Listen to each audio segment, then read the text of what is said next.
माहिती मनोरंजनाचा खजिना विविधा, गीत संगीत संवादाचा अनोखा संगम विविधा, तुमच्या सोनेरी क्षणांचा सोबती कार्यक्रम विविधा विविधा विविधा. श्रोते हो, आरोग्य संवाद या कार्यक्रमात आपण ऐकूयात मानसिक आरोग्य आणि पुनर्वसन या विषयावर डॉक्टर अनुपम राठोड यांच्याशी अवंती मोरे यांनी केलेली बातचीत. या कार्यक्रमाचे सादरकर्ते आहेत आशिष गावंडे. नमस्कार श्रोते हो, आकाशवाणी अमरावतीच्या आरोग्य संवाद या कार्यक्रमात मी आपली रेडिओ मैत्रीण अवंती मोरे आपणा सगळ्यांचं मनपूर्वक स्वागत करते. श्रोते हो, आज आपण एका अत्यंत महत्त्वाच्या पण अनेकदा दुर्लक्षित राहणाऱ्या विषयावर बोलणार आहोत. आजचा आपला विषय आहे मानसिक आरोग्य आणि पुनर्वसन. श्रोते हो, आपल्या दैनंदिन आयुष्यातील ताण, चिंता आणि बदलत्या परिस्थितीमुळे मानसिक आरोग्याच्या समस्या वाढताना दिसतात. पण योग्य वेळी आधार, समज आणि उपचार मिळाल्यास यातून बाहेर पडणं शक्य होऊ शकतं असं तज्ज्ञ सांगतात. मानसिक आरोग्याची काळजी घेणं जितकं आवश्यक आहे तितकंच गरजेचं आहे पुनर्वसन. म्हणजेच व्यक्तीला पुन्हा आत्मविश्वासानं आणि स्वाभिमानानं आयुष्य जगता यावं यासाठी मदत करणं. या विषयावर सविस्तर जाणून घेण्यासाठी आज आपण आकाशवाणी अमरावतीच्या स्टुडिओत आमंत्रित केलंय डॉक्टर अनुपम राठोड यांना. सर मानसोपचार तज्ज्ञ असून 2010च्या MUHS नाशिक युनिव्हर्सिटीमध्ये मानसोपचार पदव्युत्तर परीक्षेत त्यांना गोल्ड मेडल मिळालेलं आहे आणि उमंग हॉस्पिटलचे संचालक म्हणून सर आपली सेवा अमरावतीकरांना प्रदान करत आहेत.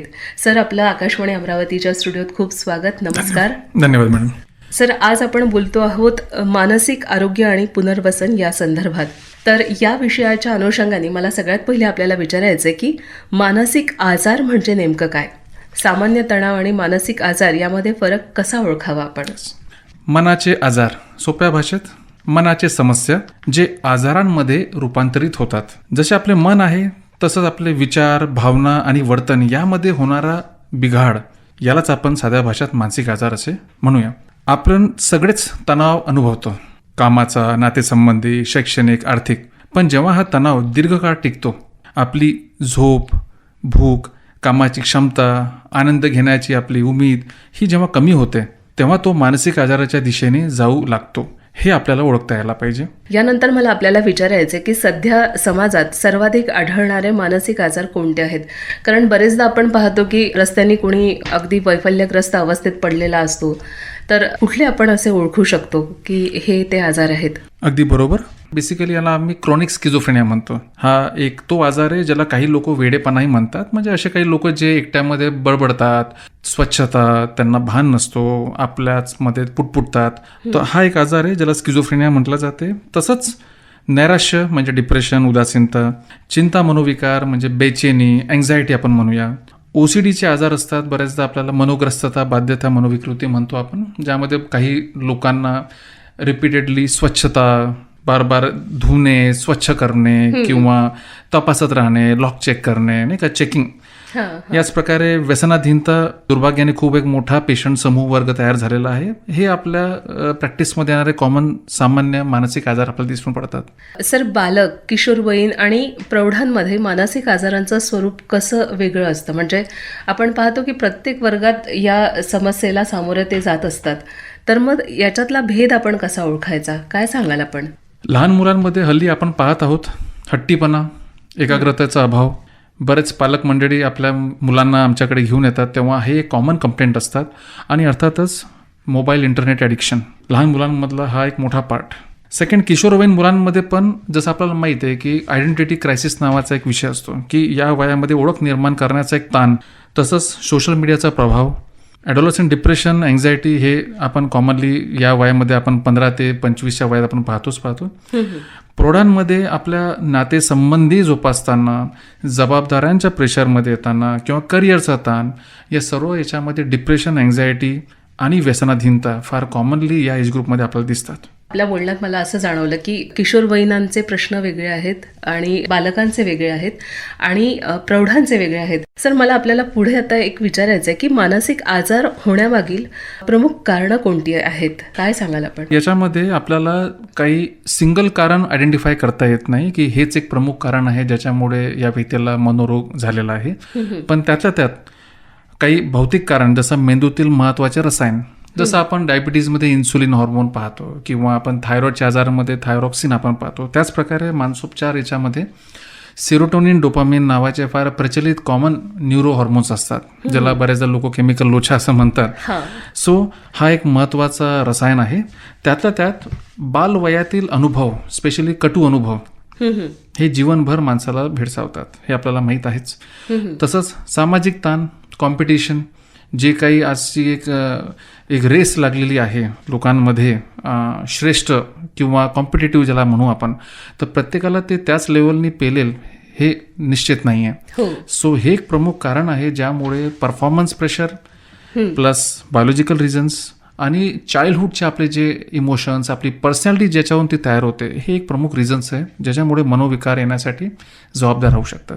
सर, आता आपण सांगितलं मानसिक आजार होण्यामागील कुठली कारणं असं जर म्हटलं तर आता आपण म्हटलं की ट्रॉमा जो असेल, त्याच्या लहानपणीचा काही प्रसंग असेल किंवा काही अपघात असतील, त्याच्या अंतर्मनात कुठेतरी ते दडलं असेल आणि त्याचा कुठेतरी परिणाम उद्रेक हा नंतर जाणवतो. असं सतत म्हटलं जातं की डिजिटल युग आलेलं आहे, तर त्याचा जेवढा प्लस पॉईंट आहे तेवढाच तो मायनस पण आहे. आणि हे खरं तर आपल्यासारखे तज्ज्ञ लोक नेहमी सांगत असतात की लहान मुलांच्या हाती मोबाईल देऊ नका, दिला तर त्याचा वेळ मर्यादा ठेवा. तर मला आता याच अनुषंगाने आपल्याला विचारायचं की डिजिटल युग आलेलं आहे, तर त्या युगाचा मानसिक आरोग्यावर कसा परिणाम होतो आणि आपण याविषयी आणखीन काय सांगाल?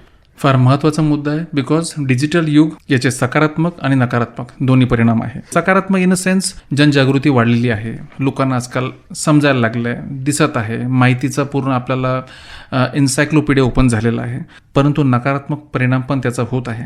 स्पेशली मानसिक आजारामध्ये काय होत आहे की आपल्याला निरनिराळ्या प्रकारचे शारीरिक आजार आपल्याला दिसतात आणि बऱ्याच व्यक्ती तो त्याला आत्मसात करून डॉक्टर मला असं होत आहे, अमुक त्रास होत आहे, ते होत आहे, म्हणजे कारण नसतानाही व्यक्ती बऱ्याचदा अशा प्रकारच्या लक्षणांमध्ये स्वतःला गुरफटवून घेत आहे, जे की ते शारीरिक प्रकारचे असतात पण ते मुळात नसतात. ते एक प्रकारचे सायकोलॉजिकल प्रॉब्लेम असतात, ज्याला आम्ही सोमॅटोफॉर्म डिसऑर्डर्स म्हणतो. सोबतच बऱ्याचदा डिजिटल युगामध्ये व्यक्तीची भौतिक गरज म्हणजे शांत झोप, एक निवांत वेळ, विरंगुळा जो आपल्याला अपेक्षित आहे, त्याच्यामध्ये येते कमतरता. म्हणजे आपण बऱ्याचदा आपण हॉल्समध्ये, हॉटेल्समध्ये, एअरपोर्ट्समध्ये, स्टेशन्सवरती जे पहिले आपण कॉमन चर्चा करत होतो त्याचा पूर्ण अभाव झालेला आहे. व्यक्ती आपल्या मोबाईलला घेऊन आहे.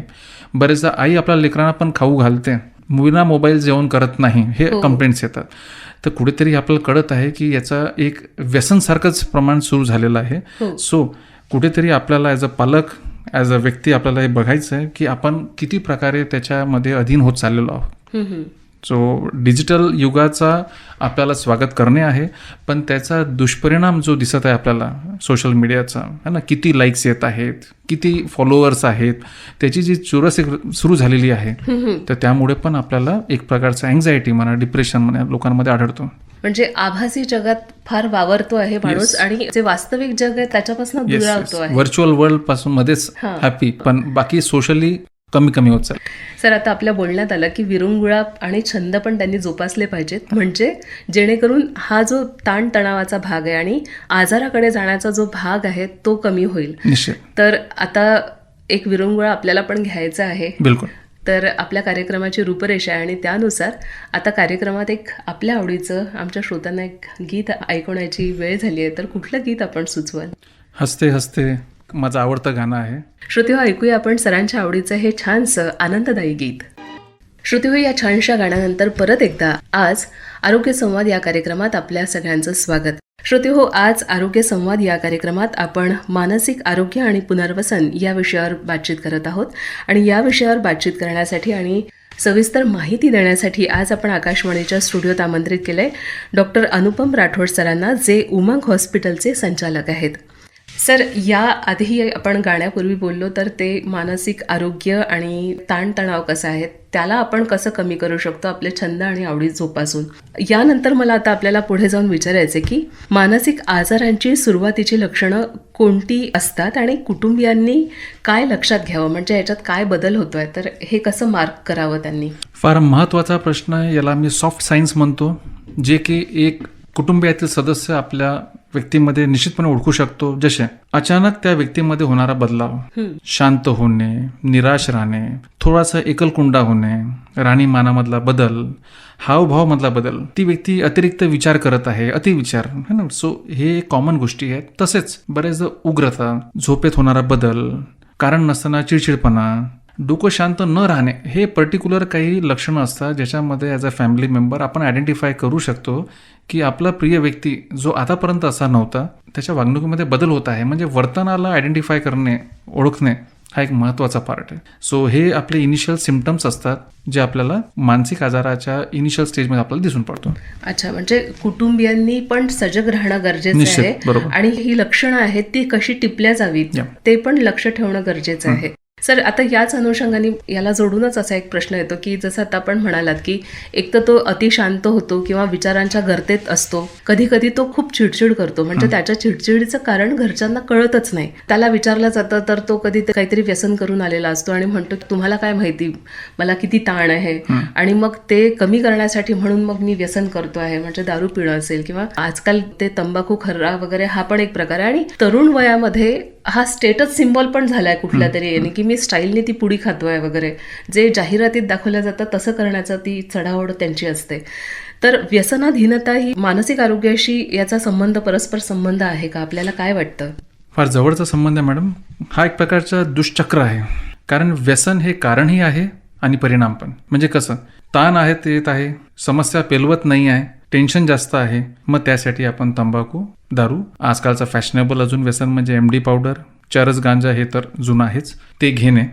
ते घेतल्यानंतर काही तासांचं त्यांचं असं वक्तव्य की आम्हाला छान वाटते, किक मिळते, आनंदी होतो, पण त्याच्यानंतर मग होणारा दुष्परिणाम जो राहतो तो पण हँडल होत नाही. मग त्याच्यामुळे होणारा नर्वसनेस, डिप्रेशन, क्रॅश सिम्पटम ज्याला आपण म्हणतो, मग ते कमी करण्यासाठी पुन्हा ते घेणे. म्हणजे थोडक्यात घेतल्यानंतर पुन्हा नाराज होणे, परेशान होणे, फ्रस्ट्रेट होणे, उग्र होणे, आणि ते कमी करण्यासाठी पुन्हाच तीच व्यसन घेणे. तो एक प्रकारचा तो सायकल सुरू होतो ज्याला आपण व्यसनाधीनताचा कोर म्हणतो.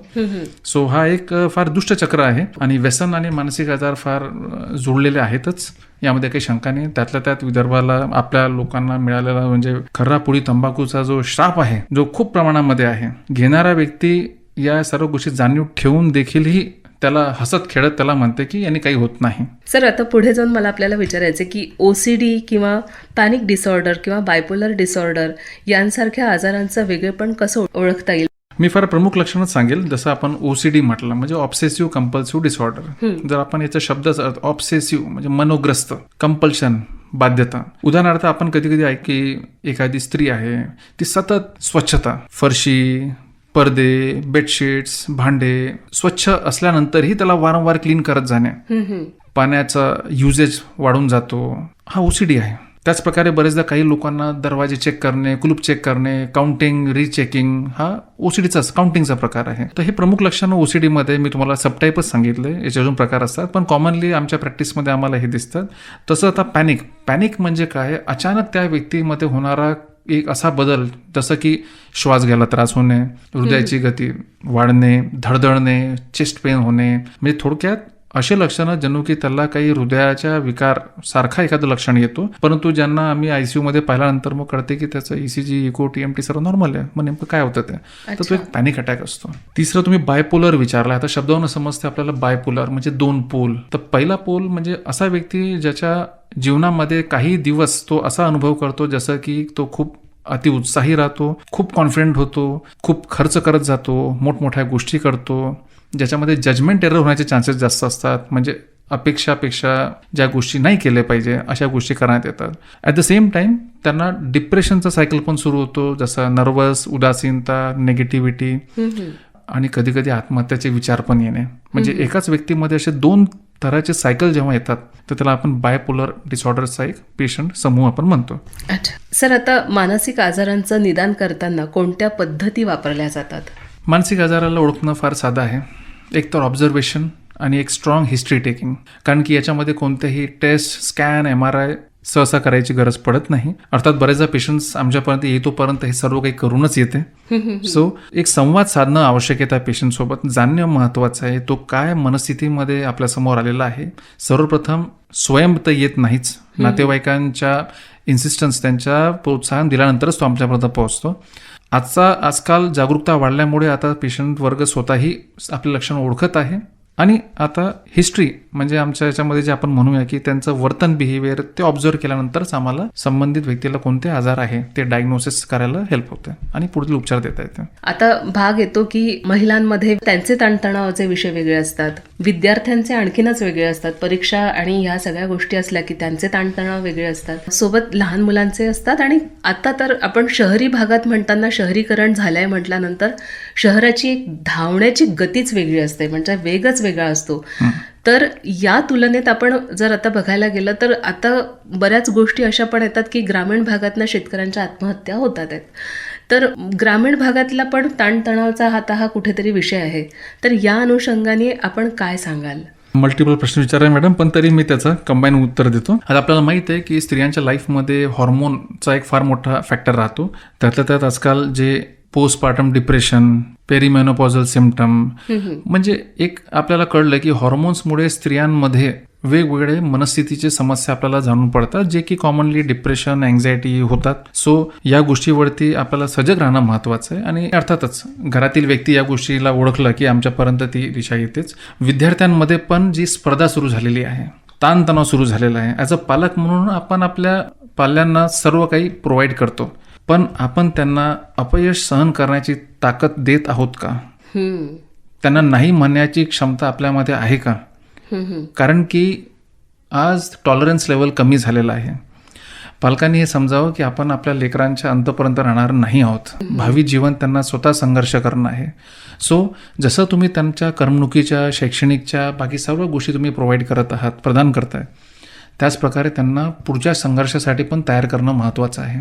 विद्यार्थ्यांसाठी मी एकच आहे की आजकाल त्यांना डिस्ट्रॅक्शन खूप जास्त आहे. 25 वर्षापूर्वी आपल्याला जेवढं डिस्ट्रॅक्शन नव्हते, सोशल मीडिया, नेटवर्क आणि व्हॉटेवर, पण आजकाल डिस्ट्रॅक्शन खूप झालेलं आहे. आणि कॉम्पिटिशनचं लेवल कितीतरी पटीने वाढलेलं आहे. सो ते पाहणं महत्त्वाचं आहे. तसंच जो तुम्ही मुद्दा मांडला वृद्धांचा, लेटेस्ट मेडिकेशन्स मॅनेजमेंटमुळे आजकाल एज आता हळूहळू वाढत चाललेलं आहे ना, आपल्याला हेल्थ केअर सर्व्हिसेस चांगल्या झाल्यामुळे. सो सिमिलरली त्यांचे पण काही वेगवेगळे आजार पण आपल्याला दिसतात. नैराश्य फार कॉमन आहे, फिजिकल एबिलिटी कमी होत जाते, त्यामुळे अर्थातच डिप्रेशन येणं स्वाभाविक आहे. वेगवेगळे न्यूरोलॉजिकल पण आजार सुरू होऊन जातात. एकटेपणा हा एक फार मोठा पार्ट आहे. आणि स्पेशली या धकाधकीच्या जीवनामध्ये जेव्हा लेकरं आपल्या कामासाठी बाहेर जातात, मग राहतात कोण मागे? शेवटी तेच वृद्ध आई वडील. मग त्यांना एकलकोंडेपणा, त्यांचा डिप्रेशन, त्यांची चिडचिड आणि नॅचरल वाढत्या वयामध्ये येणारा डिमेन्शिया, विसरपोडेपणा, पार्किन्सन्स हा पण आपला रूप दाखवत आहे.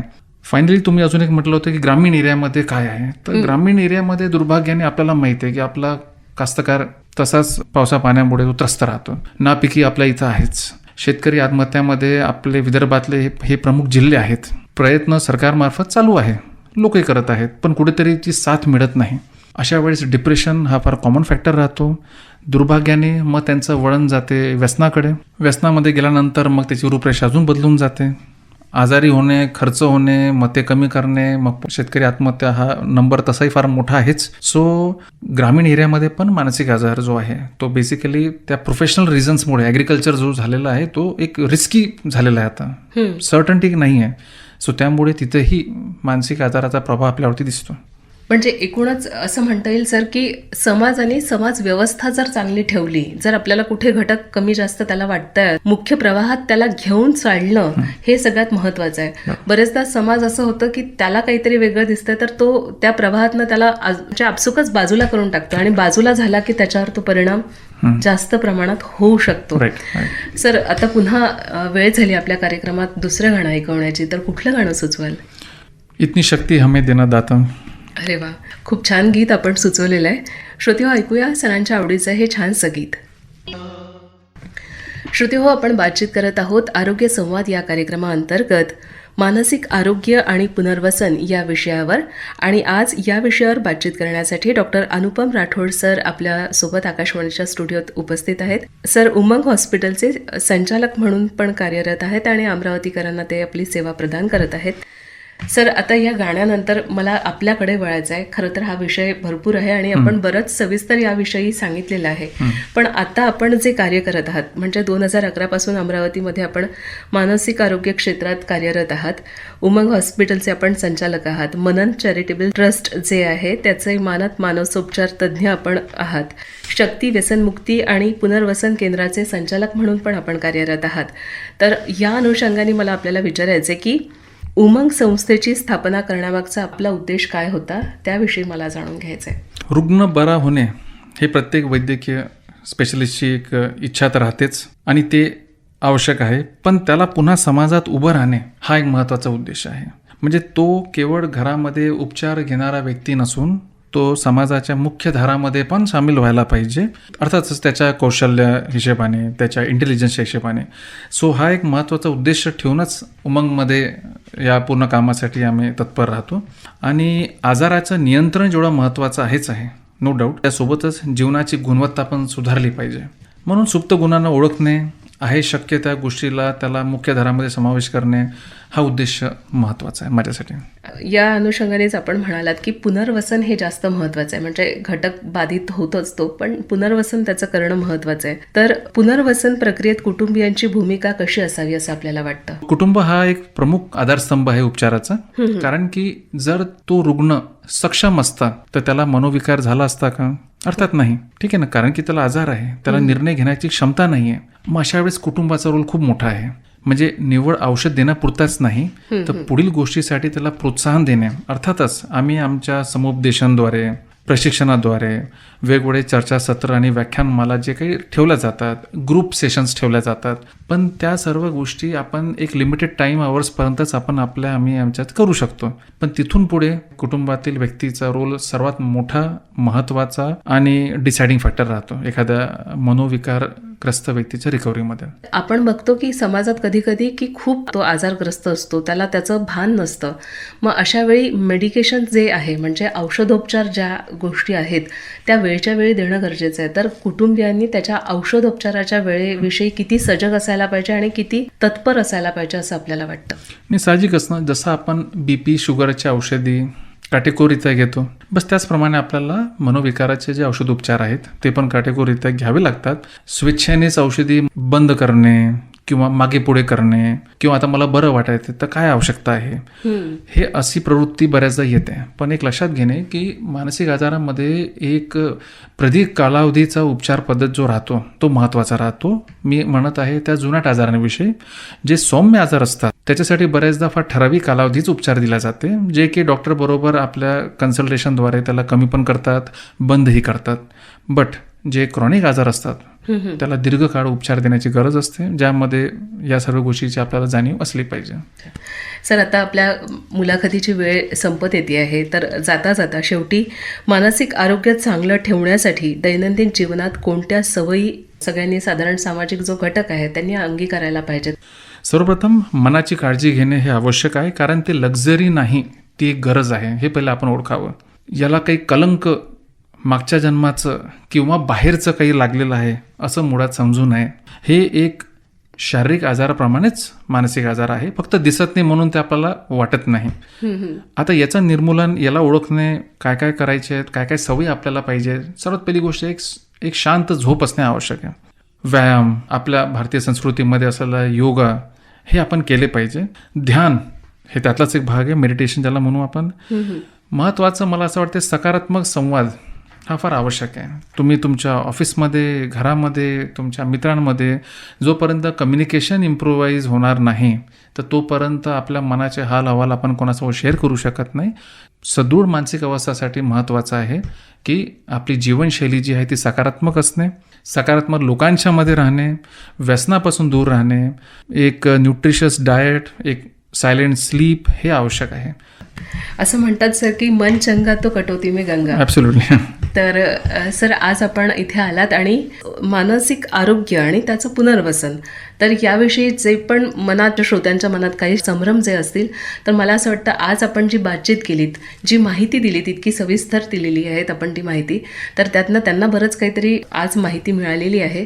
आज आपण इथे आलात त्यासाठी आकाशवाणी अमरावतीतर्फे आणि मी व्यक्तिशः आपली खूप आभारी आहे. धन्यवाद. नमस्कार. धन्यवाद मॅडम.